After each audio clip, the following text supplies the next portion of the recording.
प्रधानमंत्री नरेंद्र मोदी 2 दिवसीय दौरे पर अपने संसदीय क्षेत्र वाराणसी पहुंचे हैं। इस दौरान प्रधानमंत्री काशी वासियों को लगभग 13,000 करोड़ रुपए से अधिक की जो परियोजनाएं हैं उनकी सौगात देने जा रहे हैं। हमारे साथ बातचीत के लिए इस वक्त उत्तर प्रदेश के पर्यटन मंत्री जयवीर सिंह जी, हम उनसे बातचीत करेंगे। सर, प्रधानमंत्री काशी दौरे पे हैं और जब जब काशी आते हैं बड़ी सौगात देके जाते हैं। न सिर्फ काशीवासी बल्कि पूर्वांचल के लिए भी वो काफी कारगर कारगर साबित होते हैं। निश्चित रूप से माननीय प्रधानमंत्री जी के 10 साल के कार्यकाल में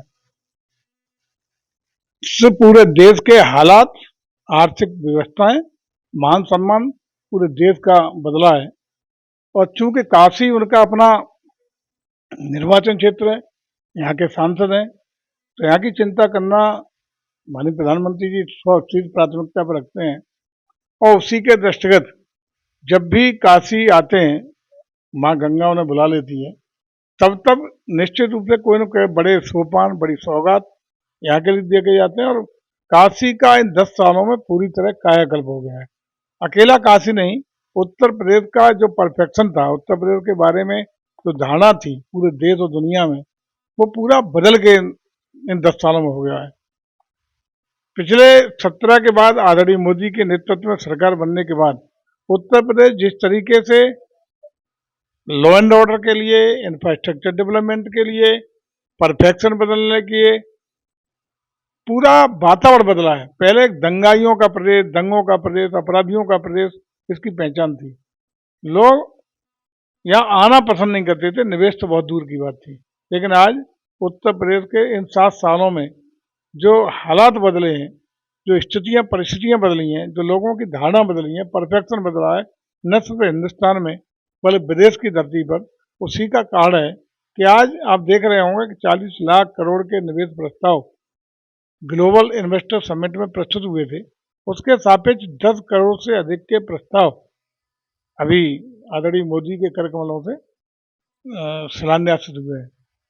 और आज हम देख रहे हैं कि पूरे प्रदेश का औद्योगिक विकास हो, निवेश की व्यवस्थाएं हो, लोगों के कार्यशैली हो, कार्य क्षमता हो, लोगों के आय के साधन हो, जबरदस्त तरीके से बदले हैं। और आज उत्तर प्रदेश हिंदुस्तान का ग्रोथ इंजन बना है। और ग्रोथ इंजन का मतलब हम लोग $1 ट्रिलियन इकोनॉमी की टारगेट पूरा करने के लिए उत्तर प्रदेश से आगे बढ़ना शुरू हुआ है। देश दुनिया की तीसरी अर्थव्यवस्था बनने के लिए खड़ा हुआ है। पूरे भारत का जो एक धमक थी विश्व स्तर पे, जबरदस्त तरीके से बढ़ी है। सामरिक क्षेत्र हो, अन्य क्षेत्र हो, उसमें ऐसा लगता है कि भारत लीड करने की स्थिति में। परिणाम भी आप देख रहे होंगे, चाहे हमारा G20 का सफलतम सम्मेलन हो, हमारे कतर से नौसैनिकों की वापसी का, फांसी की सजा पाने वाले नौसैनिकों की वापसी हो, चंद्रयान का अभियान हो।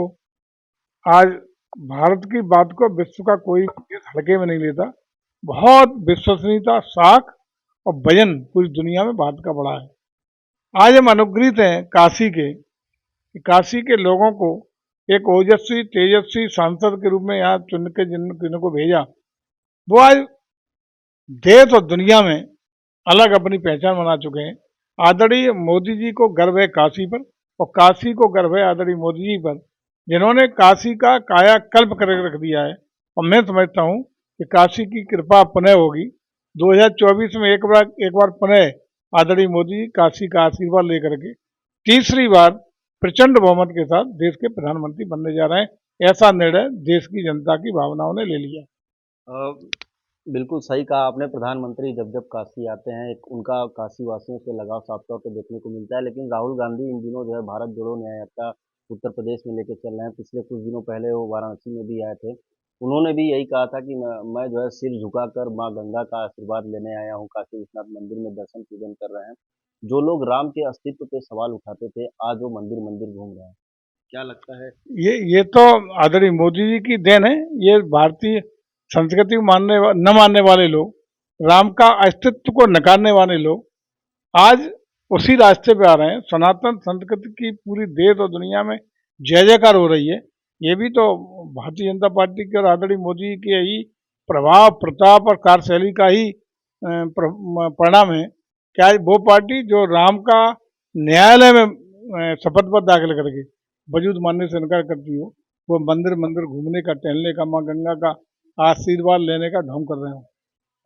लेकिन राहुल गांधी बनारस के बारे में एक और चीज बोले थे। उन्होंने कहा था कि बनारस में जो है बाजा बज रहा है, शराब पी के जो युवा हैं वो सड़क पर नाच रहे हैं, यूपी का भविष्य जो है अब शराब की तरफ जा रहा है। देखिए, मैं समझता हूँ जिस तरह की प्रतिक्रिया और जिस तरह की बात राहुल जी ने की है, वो उत्तर प्रदेश के बारे में उनका सोच, युवाओं, खासकर युवाओं के बारे में सोच, निश्चित रूप से बहुत ही नकारात्मक है। और इसका जवाब भी उत्तर प्रदेश का युवा आगामी चुनावों में देने का काम करेगा। ये चीजें युवा के बारे में, उत्तर प्रदेश का युवा बहुत ही एनर्जेटिक है, क्षमतावान है और हर क्षेत्र में अपनी उपलब्धि, अपनी प्रामाणिकता और अपनी उपस्थिति दर्ज कराने का काम कर रहा है। ऐसे युवाओं के बारे में जो प्रदेश को ऊंचाइयों के शिखर पर ले जाने का काम कर रहे हैं, उनके बारे में इस तरह की टिप्पणियां करना, नकारात्मक टिप्पणियां करना उत्तर प्रदेश का युवा बर्दाश्त नहीं करेगा और इनको उखाड़ के फेंकने का काम कर देगा। एक आखिरी सवाल, उत्तर प्रदेश में कांग्रेस और समाजवादी पार्टी का समझौता हो गया है। 17 सीटों पे कांग्रेस लड़ने जा रही है और अन्य सीटों पे समाजवादी पार्टी लड़ेगी।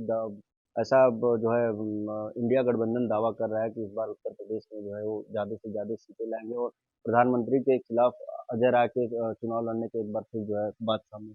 आप चूंकि बनारस के निवासी हैं, तो मैं समझता हूँ आपसे ज़्यादा कौन जानता होगा। आप ही देख रहे होंगे, चाहे वो अजय राय जी लड़ें या गठबंधन से दोनों मिलकर लड़ें या अकेले लड़ें, कोई फर्क पड़ने वाला है क्या? एक तरफा चुनाव जब बनारस में होने वाला है और उत्तर प्रदेश की जनता का निर्णय कमल खिलाने का हो चुका है। मोदी जी को तीसरी बार मुख्यमंत्री बनाने का हो चुका है। मोदी जी को तीसरी बार मुख्यमंत्री बनाने का उत्तर प्रदेश की जनता निर्णय ले चुकी है। 80 की 80 सीटें भारतीय जनता पार्टी की झोली में डालने का निर्णय उत्तर प्रदेश जनता ले चुकी है। ये गठबंधन में लड़ें, अलग अलग लड़ें, इससे कोई फर्क पड़ने वाला नहीं है। प्रदेश में कमल खिलेगा, 80 सीटें जीतेंगे और मैं समझता हूँ कि आदरणीय मोदी जी बनारस की धरती पर अपने पुराने सारे रिकॉर्ड ध्वस्त करते हुए एक नई ऊंचाइयों के साथ जीतने का काम करेंगे। तो ये थे हमारे साथ बातचीत के लिए पर्यटन मंत्री जयवीर सिंह जी, जिन्होंने तमाम मुद्दों पर बेबाकी से अपनी बातों को रखा। वाराणसी से विनीत श्रीवास्तव, भारत समाचार।